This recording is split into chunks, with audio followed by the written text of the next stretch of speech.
What is very interesting is I am threatened to be killed very often. And Congresswoman Maxine Waters of California joins me now. She's the chairwoman of the House Committee on Financial Services. Congresswoman, thanks for joining us. I want to read from an op-ed that you wrote for the LA Times. I'm going to put this up on screen. It says, "Confronting injustice has been my life's work, not because of who I am. The right wing and members of Congress who subscribe to the views of groups like QAnon, the Oath Keepers, the Proud Boys, and the KKK have targeted me. Those very people who have done so to divert attention from the fact that they aided and abetted a violent domestic terrorist insurrection led by Donald Trump. To target me and say that I was violent or encouraging violence is a blatant distortion of the truth." Congresswoman wanted to show that to our viewers, but looking back, why was it important for you to use that word confrontational at the time?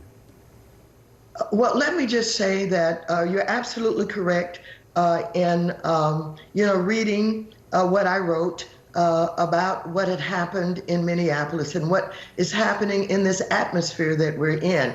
I have been involved with dealing with police abuse for many, many years. It started many years ago in Los Angeles with the killing of a woman named Eula Love, and Daryl Gates was a police chief that used chokeholds to kill black men, and also a battering ram to tear down the doors of people in the black community. And so I have also lived with the fact that so many young unarmed men in particular, and women, are being killed by the police, and the black community is afraid of the police. And these young boys who are getting stopped, they think they may have a better chance of running than sticking with the police, because the police may, as was so-called happened with Dante in Minneapolis, get killed by mistake or just get killed by the police, shot in the back.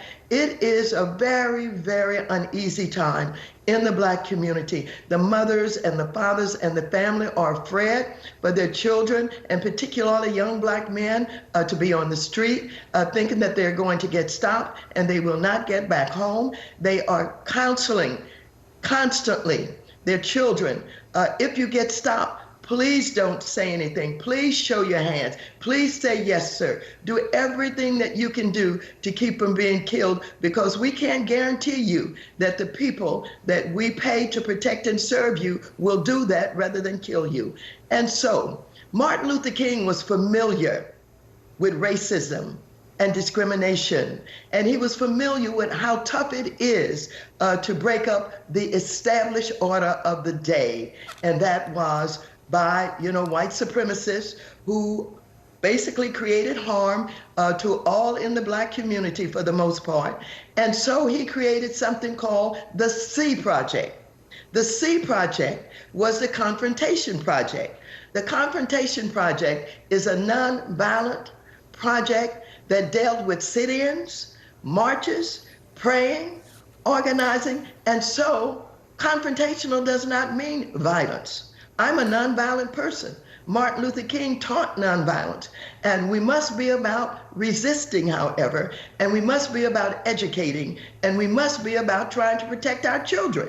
And so confrontation is being misused, and as I said, there's an attempt by the Republicans to divert attention from the fact that they are aligned with violent people. QAnon. Congressman. Yes.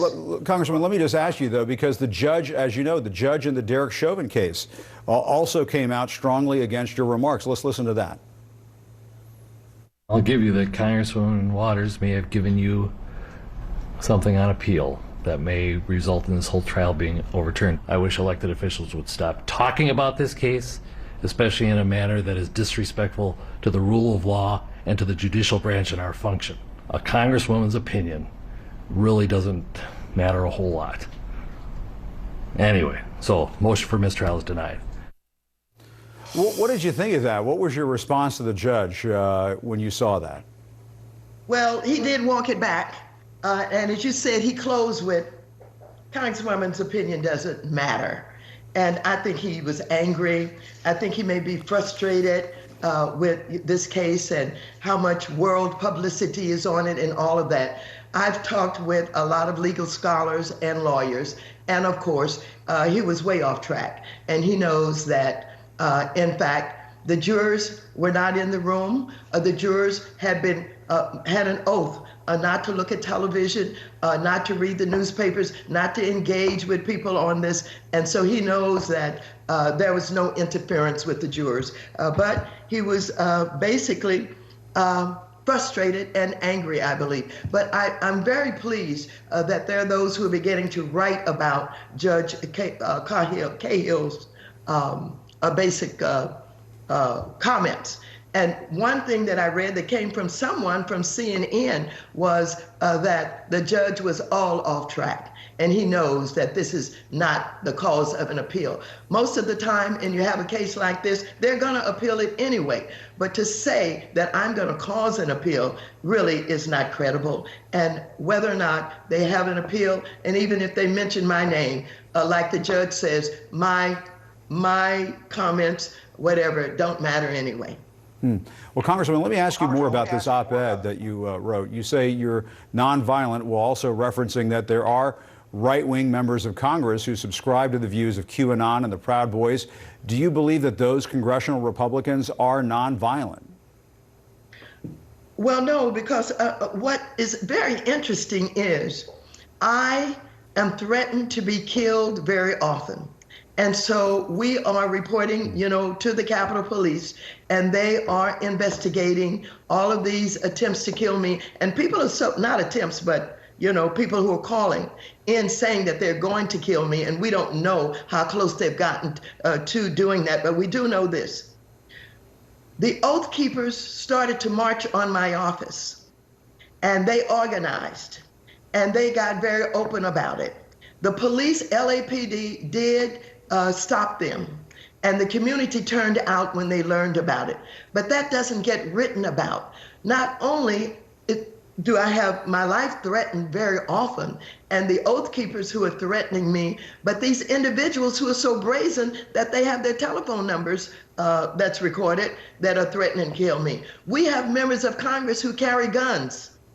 And we had to put the machines up to make sure that everybody that was coming on the floor was basically going through the machine to determine whether or not they were carrying weapons. And so when you talk about violence... Are you saying, Congressman, that you're concerned about your... And you look at what happened January 6th when the domestic terrorists who were their friends broke into our Capitol and beat up police officers and caused one police death and others to be harmed, then, I think people, whether they like me or not, will know that their arguments are not credible.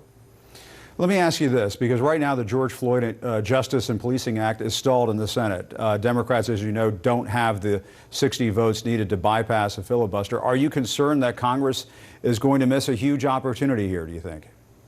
Well, I have to be concerned because, the Republicans have basically defined themselves and what they will and won't do and how much that they resist anything that has to do with taking care of the problems that we are talking about, police abuse and the targeting of Black people by the police. They don't want to agree to that. And so it's going to be difficult. It's not going to be easy. I don't know what's going to happen, but I know this, that Black mothers and fathers have got to do everything that they can to protect their children. We can't sleep at night. We worry about them. The whole community is upset about it. And so we've got to work and we've got to deal with this issue. Protesting is guaranteed to us, the freedom of speech by the Constitution of the United States of America. And so when you talk about protest and confrontation, you're not talking about hurting anybody. You're talking about educating. You're talking about having a voice. What about some of these state bills, Congressman? You're seeing some of these state bills, and you're seeing some of these bills in states across the country, places like Oklahoma and Florida, where they are trying to place restrictions on protesting. They're calling them anti-riot bills and so on. Have you seen this, and what is your response to some of these bills? Yes, I'm beginning to take a look at this, and I am remembering as I started looking at this that they're saying that if a car plows into a crowd and kills somebody, that it depends on what that somebody was doing, that they may not be held accountable for that. And I don't know the exact words, but the That legislation that they're producing is outrageous. It is unconstitutional, but it is similar to what they're doing on voting rights. We're under attack on voting rights with, all of these states that have Republican governors, et cetera. They are basically trying to take away our voting rights. It is voter suppression that cannot be denied. In addition to that, now you have an attempt to stop protesting and First Amendment rights. The Black communities are under siege by these right-wing Republicans, the KKK, the QAnon, the Oath Keepers, the Proud Boys. These are domestic terrorists, and they are targeting us in so many ways. And unfortunately, our young people are dying. And we just have to keep talking. We have to keep acting. All right. And we know you will. Congresswoman Maxine Waters, thanks for coming in. We appreciate your time. We hope to have you on again soon. We appreciate it. Thank you so very much for having me. All right. Thank you. And coming up. What is very interesting is I am threatened to be killed very often. What is very interesting is I am threatened to be killed very often. What is very interesting is I am threatened to be killed very often. What is very interesting is I am threatened to be killed very often.